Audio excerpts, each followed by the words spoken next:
Perkembangan janin pada trimester pertama dimulai dari minggu 1 sampai 13 kehamilan. Pada minggu pertama kehamilan sebenarnya belum terjadi pembuahan.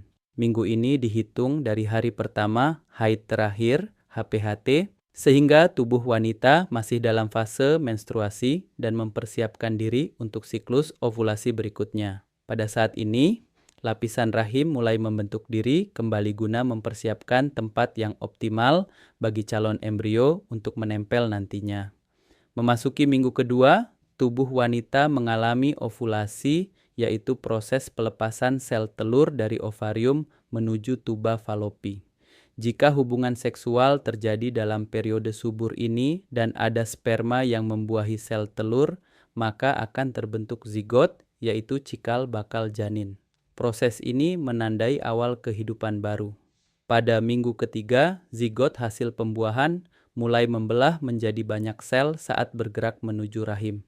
Setelah mencapai rahim, zigot berkembang menjadi blastokista dan mulai menempel pada dinding rahim dalam proses yang disebut implantasi.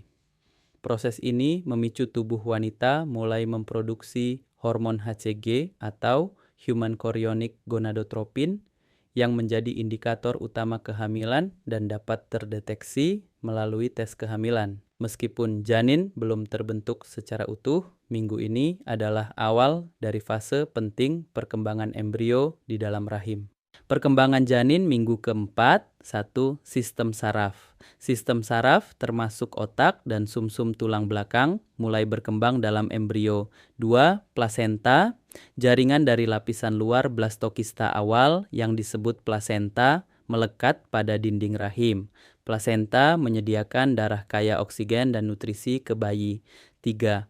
Embrio yang sedang berkembang membentuk lapisan epiblas dan hipoblas yang berbeda yang nantinya akan berevolusi menjadi jaringan dan organ khusus.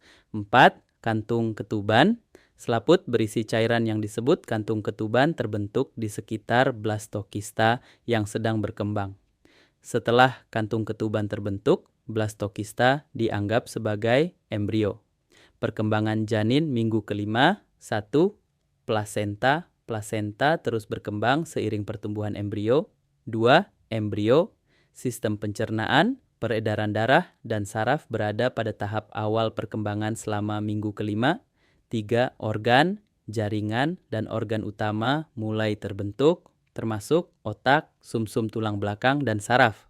Perkembangan janin minggu ke-6, 1. Mata dan telinga. Mata dan telinga mulai berkembang pada minggu ke-6 dan ke-7. 2. Tulang belakang dan tulang-tulang lainnya masih dalam tahap awal perkembangan. 3. Lengan dan kaki, tunas lengan dan kaki mulai terbentuk. Perkembangan janin minggu ke-7, 1. Jantung. Jantung berdetak dalam irama teratur, memungkinkan darah mengalir melalui sistem peredaran darah awal. Detak jantung rata-rata sekitar 90 hingga 110 detak per menit dan dideteksi menggunakan USG. 2. Tali pusar. Pada minggu ke-7, tali pusar yang menghubungkan embrio ke plasenta terbentuk sepenuhnya. Tali pusar membawa darah beroksigen dan nutrisi dari plasenta ke embrio yang sedang berkembang dan kemudian janin. 3. Ginjal. Selama sekitar 10 minggu pertama, 3 set ginjal terbentuk, yaitu rawan fos, mesonefros, dan metanefros. Ginjal metanefros akhirnya berkembang menjadi organ dewasa permanen. Perkembangan janin minggu ke-8, 1. Organ. Khususnya pada minggu ke-8, otak menjadi lebih besar dan paru-paru mulai terbentuk. 2. Alat kelamin. Selama sekitar minggu ke-7 hingga 14, organ reproduksi dan genitalia luar berkembang. Selama minggu ke-8, testis atau ovarium telah terbentuk. 3. Lengan dan kaki. Lengan dan kaki memanjang dan ekor embrio menjadi kurang terlihat. Perkembangan janin minggu ke-9, 1. Jantung. Selama sekitar minggu ke-6 hingga ke-9, dinding tipis yang disebut septa terbentuk di antara keempat ruang jantung untuk menciptakan atrium atas dan ventrikel bawah. Katup jantung juga mulai terbentuk. 2. Anggota tubuh bagian atas dan bawah terus memanjang dan jari tangan dan kaki masing-masing dapat dibedakan. 3. embrio. Embrio terus tumbuh dalam ukuran dan mungkin mulai bergerak.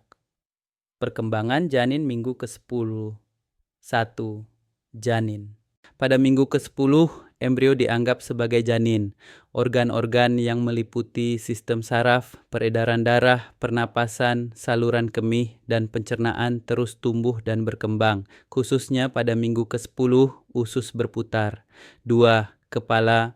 Ciri-cirinya lebih mudah dibedakan, terutama pada telinga luar, hidung, dan kelopak mata. 3. Tali pusar, plasenta, dan tali pusat terus tumbuh bersama janin. Pada tahap ini, tali pusar dapat dideteksi menggunakan USG. Perkembangan janin minggu ke-11. 1. Wajah. Saat janin terus tumbuh, fitur wajah menjadi lebih jelas dan bergerak ke posisinya.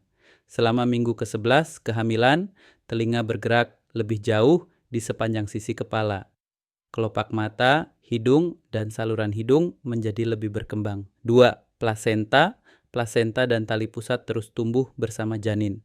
Pada tahap ini, tali pusat tampak lebih tebal karena bertambahnya ukuran dan jumlah pembuluh darah. 3. Alat kelamin. Selama sekitar minggu ke-7 hingga 14 kehamilan, organ reproduksi dan genitalia luar berkembang. Selama minggu ke-11, penis atau klitoris dan labia mayora mulai terbentuk. Perkembangan janin minggu ke-12. 1. Ginjal. Selama sekitar minggu ke-11 atau ke-12, ginjal mulai berfungsi. Cairan ketuban yang dicerna oleh janin disaring melalui ginjal dan dikeluarkan sebagai urin. 2. Kuku. Pada tahap kehamilan ini, kuku tangan dan kaki mulai muncul. 3. Wajah. Selama minggu ke-12, fitur wajah tampak lebih jelas. Di dalam, pita suara dan saluran hidung menjadi lebih berkembang. Perkembangan janin minggu ke-13. 1. Janin. Pada minggu ke-13, janin cukup besar untuk mengisi kantung ketuban dan rahim. 2. Kepala. Otak terus berkembang dan tumbuh lebih besar. Secara proporsional, kepala kira-kira 1/3 dari panjang total janin dari ubun-ubun hingga pantat. 3. Lanugo. Sekitar minggu ke-13, rambut halus dan lembut yang disebut lanugo mulai muncul di kulit.